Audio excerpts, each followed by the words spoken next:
Greetings everyone, this is my first video in a while on YouTube. For those who don't know, I used to post covers. I unlisted I think all of them because I wasn't happy with the quality at the time. I have a lot of thoughts and I will probably share them all if you don't mind. I have a lot of things to say because I'm passionate about Episode and I have been since early in my childhood when I discovered it. I think upon its release in 2014, and they had collaborations with Demi Lovato and also Pretty Little Liars. And I played all of the available high school themed stories that Episode had to offer, but I always remembered having a love for the community written stories, and I found them to be just of better quality, more creative than the Episode stories because they also don't ask for gems as much as the Episode stories do. Episode writers get paid after reaching a certain number of readers within a certain period of time, and are usually expected to include gem choices in their stories if they want to get paid by episode through the writer's payment program.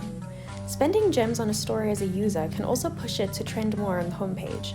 This is why some writers can come off as greedy when including way too many gem choices that make your experience of the story worse if you choose not to spend gems. And they actively do this, so it's definitely not by mistake. So what is Episode? It's a role-playing game with animated cartoons that are programmed stories. So here's a person using Donna code to make their script by adding commands to it. There's also a preview on the side. The customizable features are universal in every story. Start off by giving a character the name. Before, you choose your body customization, face shape, as well as your hairstyle. So there's 3 body types: generic, which is this one, athletic, which is this one, as well as soft, which is this one. You also get a plus size female body type, but there is no plus size body for males. So next we're going to choose the skin tone. There's different types of skin tones. Next is the hairstyle. Usually there are short hairstyles, curly hairstyles, medium length hairstyles, textured hairstyles, longer hairstyles, styled and updo hairstyles, and you can also change the color of the hair, including many colorful dyed colors.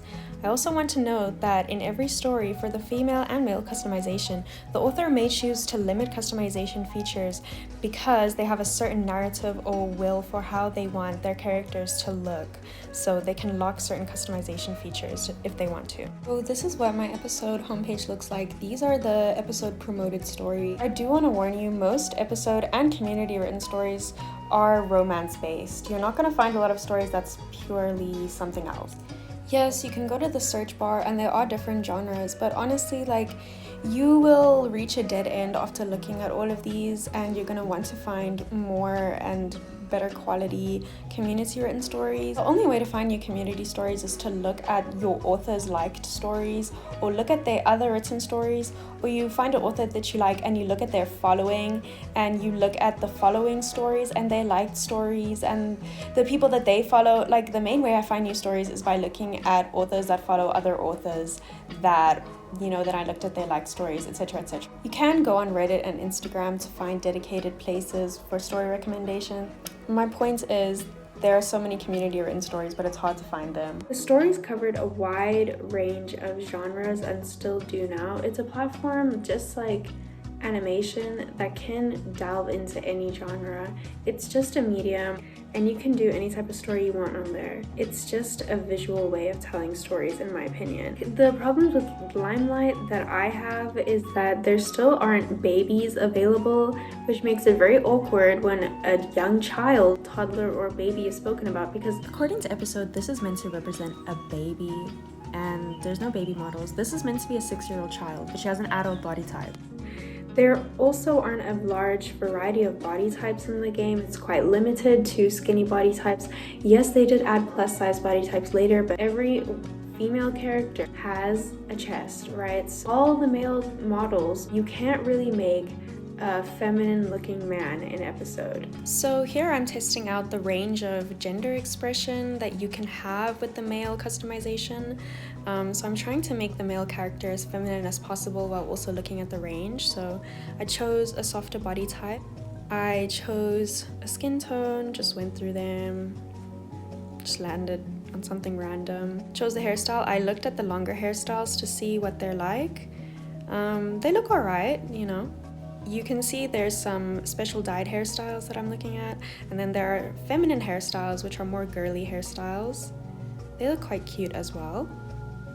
So this is fine. My main problem is, when it comes to the face shape and body shape, all the male characters look like they go to the gym and they're just very stereotypical Western macho man. You can't really escape that look, unfortunately, and all of the face shapes have defined jawlines, you know, so there are limitations. This is as good as you're gonna get. You are limited to the models that Limelight provides. So I also hate that you can't add your own music as an author to your story in episode. How am I supposed to take a story seriously with these goofy sound effects and this goofy music, bro? This one, you're gonna hear it at every club scene in a story.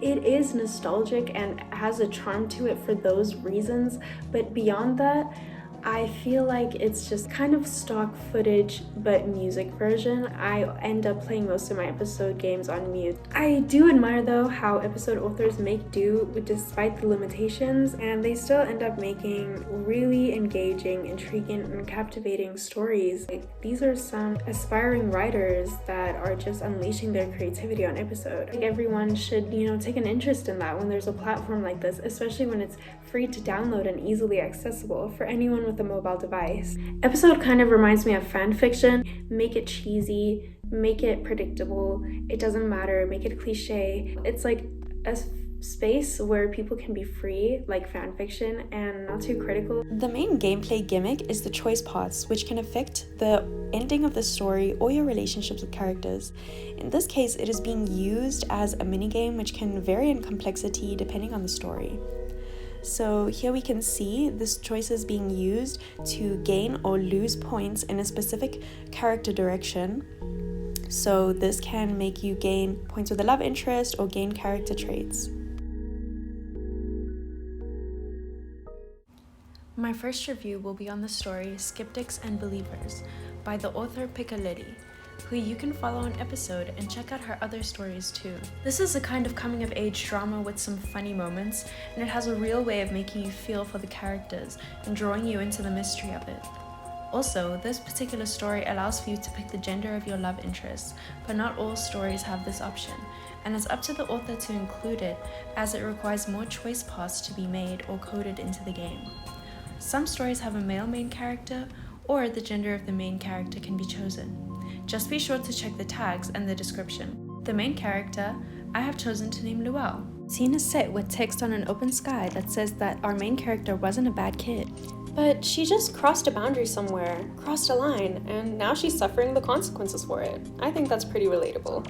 They meet their probation officer, Andrea. She's quite friendly and tries to tell the girls to see a positive perspective. They're not youth offenders, they're young, law-abiding women in making. Ruby introduces herself first, obviously saying that this is all she truly believes she didn't do anything wrong. Phoebe also chimes in, the third to our trio, to say that they don't deserve to be there, and she was totally gonna pay for the sunglasses and everything else that she stole, revealing that maybe she's a kleptomaniac. Andrea confirms that community service is 6 weeks and that they should introduce themselves to each other because they are definitely going to be stuck with each other for a while. Starting with your main character, we can then customize. One of the very big advantages of playing an episode game. I usually add my own twist or headcanon in the customization to give more characterization to the character. For example, I'm making Luelle's hair blonde because in my mind, she did a bad bathroom bleach job due to her post-traumatic stress, and she was just being cut off from all her friends. She also cut off her hair. It shows a little bit of her impulsivity. In my mind, I imagine her to do painting as a hobby when we can't see her on screen, which I feel like goes well with her love interest that I eventually chose for her, hint hint. Luelle says that she feels nauseous and timid. Phoebe says that she feels grateful that they can wear orange instead of pastel colored jumpsuits, and Ruby chimes in saying that she feels pissed off. She, of course, just as much as anyone, doesn't want to be picking up trash for the entire summer. Phoebe's just mortified at their situation, and the girls are looking dejected as their stinky trash summer begins, probably made worse by their nasty orange jumpsuits, but alas, the park needs cleaning and the trash needs sorting. Ruby and Luelle chat a bit. They seem to get along with a little bit of banter, and Ruby is saying that, you know, she really thinks that Luelle would understand her sense of humor and they could get along. Also, you can definitely choose what type of relationship you want with the characters through which choices you make, but there can be key points in the plot where your choices make a huge impact on perhaps the ending. With the right question, we can find out the reason why Ruby is there, and it's because she's actually a graffiti street artist, although she views it as self-expression. Luelle is asked what her crime is by Ruby, but of course, their conversation is interrupted by Phoebe again, who can't get a hold of her therapist. They finish up the day's work at the park, and Luelle goes home to her single mom, who she can also customize. She comes off as a very supportive mom, even though her child is a youth offender, and she's proud of Luelle for making it through the day, as Luelle tells her about the 2 odd girls that she met.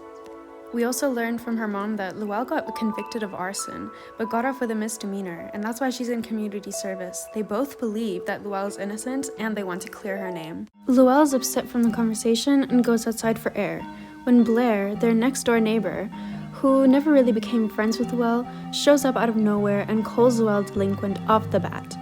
After customizing, I gave her red hair to show her fierce, abrasive vibe that she adopts throughout the story. Luelle is definitely not entertained with how Blair complimented her fire and said she was cool for starting it, confirming that Blair 100% believes that Luelle endangered many people's lives and still seemingly supports it. The building in question was the high school's science block. It was mostly empty when it caught alight. Yeah, she's already weird. Luelle rightfully calls her a jerk, but Blair just laughs her off, seemingly not understanding the seriousness of the situation at hand, and asking Luelle if she wants to party before leaving. Luelle introspects in her room and thinks about what a loser she was in high school and the fact that she had such few friends, and on her mom's order she goes to bed, but we still don't know what Blair's motivation is for randomly coming back into her life after so many years of not talking. The poor girl's probably lost a lot due to the fire, and we still have no idea where her father is. After a break to customize Luelle's new outfit, she reveals that she woke up late and has to go on a hasty bike ride to get to community service. But this is interrupted by Blair once again. She's about to leave, and Blair is offering her a ride, still really out of the blue if you consider that they were never really friends for a long time. After questioning her motivation, Blair rolls her eyes and makes it an ultimatum. Take it or leave it. And off they go in an awkward car ride to community service. The girls chit-chat while changing into uniform, seeming to be fairly relaxed around each other already. Andrea ruins their mood by setting a target for the day in terms of trash duty, adding the pressure. Phoebe wonders if the garbage is going to be recycled out, showing that she has some kind of heart or concern for the environment. And then she says that she learned that from Finding Dory, so that kind of devalues her whole little speech. So far, she's coming off as a little stereotypically airheaded, but also sweet at the same time. After Phoebe runs away from a rat screaming, Ruby reveals that she's quote-unquote allergic to emotions, and that kind of contributes to their whole dynamic of being annoyed with each other, or at least Ruby being annoyed with Phoebe the whole time because of how dramatic of a person she is. It's a cute dynamic. The girls soak up the sun after an exhausting day's work, content. Luelle makes the mistake of saying that community service is crappy, and the girls then finally push her for an answer about why she's there in the first place. Luelle reluctantly agrees to tell them in a cafe near the community center. The girls' reaction are as shocked as anyone would be, and Luelle tells them that she was found unconscious in the building before being moved by someone else, and she insists that it was an accident because she doesn't remember starting the fire or thinking that she's capable of doing such a thing. After this moments of vulnerability, Ruby lightens the mood by calling all of them a bad joke. And the potential for friendship is blooming here, since they seem to accept Luelle despite what she told them, and they believe her. Luelle unfortunately can't remember any other details, but they would be very crucial to figuring out what happened. The next day, they have to clean off graffiti art from the skate park, and Ruby is obviously not impressed with this because that's her whole passion. Blair once again shows up uninvited at the skate park. Phoebe immediately starts crushing, and Ruby concurs, but Luelle is annoyed.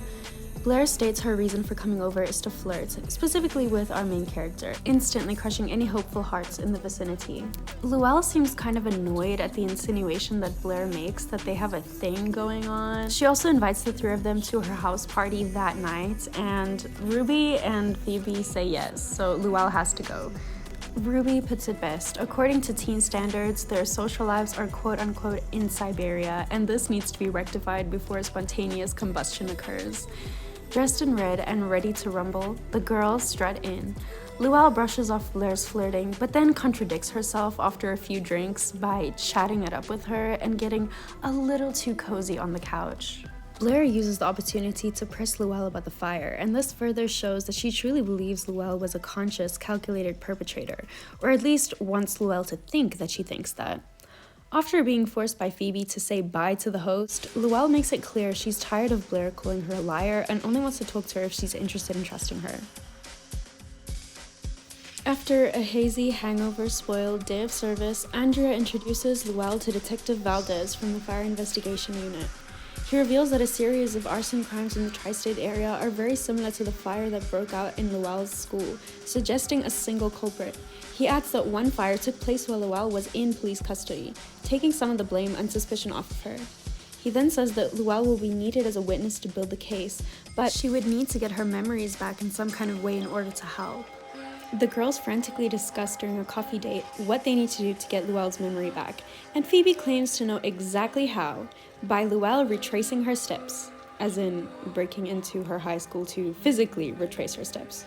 Ruby urges Llena to take Blair as backup, since she's the type of person to get into trouble like this. Llena awkwardly apologizes to Blair for maybe judging her too quickly and a little too harshly, and Blair surprises her by apologizing for being a jerk and also for not believing her. She then says the reason she believed Llena is capable of arson is because the two of them often played with matchsticks as children, showing that they both potentially have, or had, at least a small attraction to the fire. Blair almost mentions a time they presumably accidentally set something on fire, but Llena stops her. And so, Blair agrees, just like that, because she says Llena needs someone with her breaking and entering skills. Llena is hesitant and nothing is jogging her memory, except the fact that she reveals that Blair has a bullying streak with previously having set her hair on fire with a Bunsen burner. And she says that Blair did other crappy things. Blair tries to steer away from the topic, and you can tell by her laughing it off that she really wants Llena to believe that she's changed now. Llena faces her ghosts while staring at the rubble, but before any memories could be jogged, a security guard catches them and threatens to call the police. Blair gets the girls out of the situation by telling the guard that this was a date and she was just trying to impress Llena by taking her somewhere cool and sneaking in. They run away, eventually, and the police are called and Llena instantly regrets breaking in. She still, however, swoons and smiles to herself like a little kid when Blair walks home. I guess she really couldn't help but get a crush on the bad girl. I guess it makes sense, as they just experienced a pretty crazy and exciting night. Llena wakes up in a sweat from an awful nightmare that finally reveals her memories from that fateful night. Llena wakes up while the building is already on fire, confused as to how this happened, and she doesn't know how to get out. She faints from smoke inhalation, but before she can completely lose consciousness, she notices a person with brown boots standing next to her body, just watching her. And then her vision goes blank. So the rest of the story definitely builds on the mystery and suspense, and you will be questioning all of the characters that are introduced and what their motives are. Who is the infamous arsonist, and why did they frame Llena if it wasn't Llena herself? I mean, she could be lying to us, that is always an option. Could it be the sweet, well-meaning, slightly naive Phoebe who used to have sticky fingers? Maybe Ruby, the feisty and fiercely moral Ruby who advocates for graffiti as art? Blair, maybe, the ex-bully who suddenly changes her ways? Maybe Andrea, the chirpy social worker. Maybe it could be Llena, a friend who distanced herself from Llena after the incident and wants to make things right. She also claims to have some romantic chemistry with Llena. But you can of course choose if Llena reciprocates her feelings. Can Llena find friendship and love along the way and clear her name? Only time will tell in Skeptics and Believers by Piccalilli. Please do give this slow burn, forgive my pun, the patience it deserves. The ending is so worth it in my opinion, and the culprit is eventually revealed, but you will still be left with some lingering questions. For this last section of the video, I wanted to shout out some of my favorite completed community stories. Starting with the story Sleepless Nights. This focuses on the nightmares with real-life consequences of our female main character called Jane. There's romance, mystery, and certainly some supernatural evils at play. You can customize the two main characters and choose the gender of the love interest as well. College of Eternity is a fantasy longer form story with many love interests and a focus on the main character navigating love and friendship at a new magical college she gets invited to via letter. There are various types of creatures that attend, but as the story continues, the secrets of the college's origins are revealed, as well as the main character's magical race, which has great significance to the mysterious plot, which includes secret societies. Am I a Serial Killer by Cami_episode stories takes a unique narrative point of view, where we play the story as the daughter of a serial killer who knows what her father does. The story explores how she copes with this fact and her involvement in it, as well as her solution. This is a short but interesting semi-thriller with a love interest as well, whose gender you can choose. I would also like to shout out some male main character stories, since they are very rare to find on episode and are certainly not promoted by episode. Those being Arlo in Dystopia by Lauren, We Are Boundless by Georgia Sanders, The Spiritual Domain by Kiki, Reflective Difference by episode.honeyandtaralyn.author, Melody of Your Heartbeat by Medusa, as well as Switch by Alusa. Thank you so much for listening all the way to the end and appreciating all of my thoughts. I will definitely be making more videos like this in the future. And yeah, have a good rest of your day or night.